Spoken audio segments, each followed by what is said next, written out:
So you have to figure out how to turn this short story into a feature-length movie, and that is a challenge in itself. In The Lost Lands, we see a story based on a short story by George R. Martin.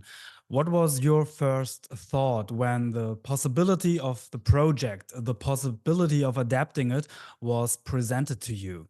It was very exciting because you have this incredible source material, but it is very short.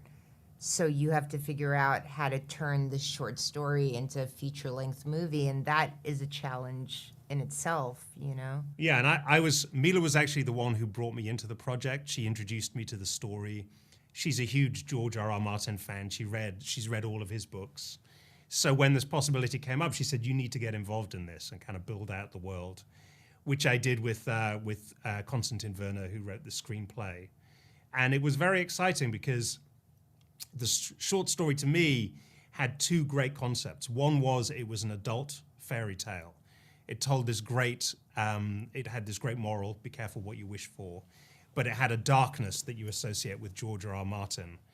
And then also it kind of spoke to Westerns that I loved as a kid. You know, it's got a lot of kind of spaghetti Western tropes, two heroes who go out on a mission into a wilderness but don't quite trust one another and might betray one another. So it really allowed me to make two kinds of movies that I particularly love.